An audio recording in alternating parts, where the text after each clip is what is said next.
আমরা কোরআন পড়তে জানি না, কোরআন পড়ার চেষ্টাও পর্যন্ত করি না। এ দোস্ত, আমাকে আপনাকে কোরআন পড়া শিখা লাগবে। আল্লাহ পাক রব্বুল আলামিন যারা আমরা মূর্খ, কোরআন পড়তে জানি না, তাদের জন্য কোরআন খতমের ব্যবস্থা করে দিয়েছেন। কেমনে ব্যবস্থা করেছেন বাবারা আমার? আল্লাহ পয়গম্বর সাল্লাল্লাহু আলাইহি ওয়াসাল্লাম হযরত আলী রাদিয়াল্লাহু তাআলা আনহুকে ডাক দিয়ে বললেন, আলী রে, আমি আজকে তোমাকে কিছু ওয়াজ করব, নসিহত করব, তুমি কি শুনবা? আলী রাদিয়াল্লাহু তাআলা আনহু বললেন, অবশ্যই আপনি ওয়াজ করেন, আমি শুনব। হযরত আলীকে ডাক দিয়ে বললেন, আলী গো, তুমি কিন্তু প্রত্যেক দিন শোয়ার পূর্বে এক খতম কোরআন শরীফ পড়ে তারপর তুমি ঘুমাইতে যাবা। আলী রাদিয়াল্লাহু তাআলা আনহু ডাক দিয়ে বললেন, ইয়া রাসূলুল্লাহ, একটা কোরআন খতম করতে কমপক্ষে 3 দিন সময় লাগে, 10 পারা। আমি মুহূর্তের মধ্যে কেমনে তেলাওয়াত করব, আবার কেমনে ঘুমাবো? আল্লাহর পয়গম্বর ডাক দিয়ে বললেন, আলী রে, তোমাকে পুরা কোরআন পড়তে হবে না। কোরআনের ভিতরে আল্লাহ রব্বুল আলামিন একটা সূরা দান করেছেন, যেই সূরার মধ্যে শুধু আল্লাহ পাক রব্বুল আলামিনের গুণ বয়ান করা হয়েছে। সেই সূরাটার নাম হলো সূরাতুল ইখলাস। এই সূরা ইখলাস যদি তুমি 3 বার পড়তে পারো, আল্লাহ পাক রব্বুল আলামিন তোমার আমলনামায় এক খতম কোরআন শরীফের সব দান করে দিবে। সুবহানাল্লাহ। এটা কি সহজ আমল কিনা জোরে বলেন? এই সূরা ইখলাস এমন একটা সূরা বাবা, যে সূরার ভিতরে অন্য কোনো আলোচনা নাই, একমাত্র আল্লাহ পাক রব্বুল আলামিনের গুণের কথা আলোচনা করা হয়েছে। এই সূরাটা আমরা কিন্তু সবাই কম বেশি জানি কি জানি না। চেষ্টা করব শোয়ার পূর্বে সুন্দর করে আগে সর্বপ্রথম অজু করব। কি করব জোরে বলেন? অজু করব। বিড়ি খাইতে খাইতে মুখটা দুর্গন্ধ করে ঘুমাবো না। ও দোস্ত, এই কথাটা এখানে রাখলাম, একটা কথা মনে পড়ে গেল। আল্লাহর পাক রব্বুল আলামিনের দরবার থেকে যখন শয়তান বিতাড়িত হয়ে গেল, শয়তান ডাক দিয়ে বলতেছে, আল্লাহ, আমি তোমার 6 লক্ষ বছর ইবাদত করেছি, কিছু তো পায়া থাকি, আমাকে কিছু দাও। বললেন, তুই কি চাস? আমি কিয়ামত পর্যন্ত হায়াত চাই, যখন যে রূপ ধারণ করতে পারি যেন এইটা আমি চাই। আমি মানুষের পশমের গোড়ায় গোড়ায় রক্তের রন্ধে রন্ধে যেন ঢুকতে পারি, যখন যে সুরত ধরতে যাব ধরতে পারি। এই তৌফিক আমাকে দেওয়া লাগবে। আল্লাহ বললেন, দিয়ে দিলাম। এবার শয়তান যখন দুনিয়াতে আসতেছি, এবার ডাকতে বললেন, আমি তো দুনিয়াতে যাব, কিন্তু আমার জায়গা হবে কোথায়? আমি কোথায় রাত্রি যাপন করব? তখন এই শয়তানকে আল্লাহ রব্বুল আলামিন ডাক দিয়ে বললেন, পৃথিবীর জমিনে মানুষ যে পায়খানা করবে, গোসলখানা আর বাথরুম, এই গোসলখানা আর বাথরুমটাই হলো তোমার জায়গা, সেখানে তুমি থাকবা। এই জন্য জিন পরীদের জায়গা কোনটা? বাথরুম। জোরে বলেন, কোন রুম? বাথরুম। বাথরুম কি ভালো না দুর্গন্ধ? সেখানে বেশি সময় থাকা যায়? কথাগুলো খেয়াল করে শুনবেন। তো শয়তানের জায়গা কোনটা?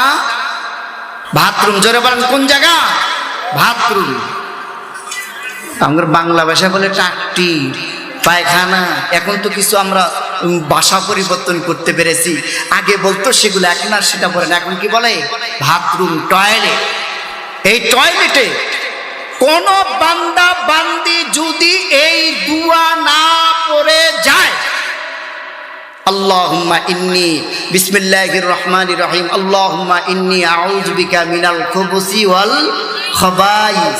এই যে ছোট ছোট ছেলেরা বলতে পারে, মিনাল খুবুসি ওয়াল খাবাইস, অর্থাৎ দুষ্ট জিন এবং দুষ্ট পরীর থেকে কার কাছে আশ্রয় চাই? ও কিন্তু ওই বাথরুমের ভিতরে লুকাইয়া আছে। কোন পুরুষ এবং নারী যখন বাথরুমে দোয়া না পড়ে, কোন পা দিয়ে ঢোকা লাগে বাথরুমে যাইতে? বাম পা দিয়ে। আর মসজিদে ডান পা দিয়া। অনেক, সেই যে শুক্রবারে গতকালকে ধামাধাম ঢুকতেছে বাম পা দিয়ে। আমি বলাই, বাইর হও, ডান পা দিয়ে ঢুকো। মানুষ বর্তমানে আল্লাহর সুন্নতের খেলাফ যদি কোনো ব্যক্তি মসজিদে যায় গুনাহ হবে। কোন ব্যক্তি যদি রাসূলের সুন্নত মোতাবেক বাথরুমে যায় তার সব। মানুষ রাসূলের সুন্নত মোতাবেক যদি আপনার মসজিদে না যায় সে গুনাহ কামাই করে নিয়ে আসবে, মনে করলো যে আমি অনেক সব অর্জন করে নিয়ে আসলাম, কিন্তু কসু কিচ্ছু না, যেহেতু তুমি রাসূলের সুন্নত অনুসরণ করো নাই। এবার আসেন, যখন বাথরুমে ঢুকলো কোনো নারী বা পুরুষ দোয়া না পড়ে ওই জিনেরা, যারা জিন আছে, মহিলাদের সঙ্গে খেলা করে, নাউজুবিল্লাহ জোরে বলেন। আর যে পরী আছে, এই পরীগুলো পুরুষের সঙ্গে খেলা করতে থাকে। এই জন্যই যারা দোয়া না পড়ে যায় তাদের গুপ্ত স্থানে এমন কঠিন কঠিন রোগ হয়, যেই কঠিন রোগগুলো আপনার ওষুধের মাধ্যমে সারে না।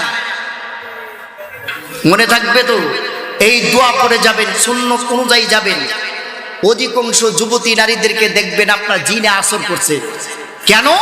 সে দোয়া পড়ে বাথরুমে যায় নাই। দোয়া না পড়ার কারণে আপনার জিনে আসর করেছে।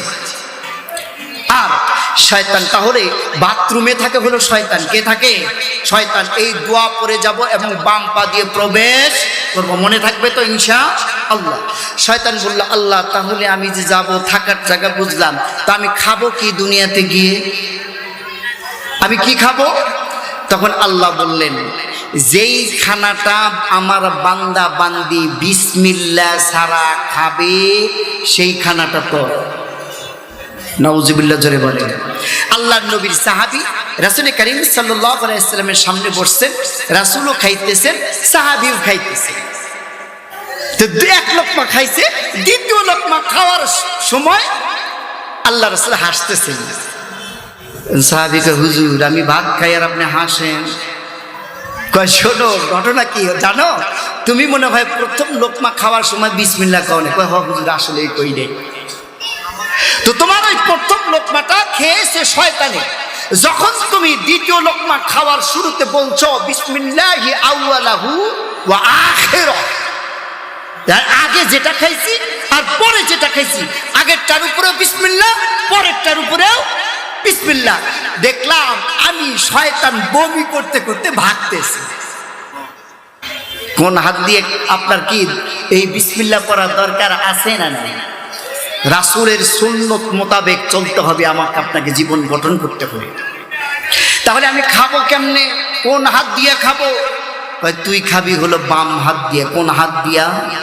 এখন চাষতলে গেলে দেখা যায় 5 ওয়াক্ত নামাজও পড়ে, কিন্তু চাষতলে গিয়ে শয়তানের সুমন দিয়ার সালাতো বাইক হয়ে থাকে, ঠিক কিনা জোরে বলেন। বাম হাত দিয়ে, আপনার ডান হাত দিয়ে সিগারেট খাচ্ছে আর বাম হাত দিয়ে চা খাইতেছে। এটা হলো শয়তানের খানা। কার খানা? শয়তানের খানা। এবার শয়তান ডাক দিয়ে বলে, আমি তো যাব, তুমি তোমার বান্দাদের হেদায়েতের জন্য নবীদেরকে কিতাব দিবা, তা আমারে কিতাব দিবা না? আমার একটা কিতাব দাও।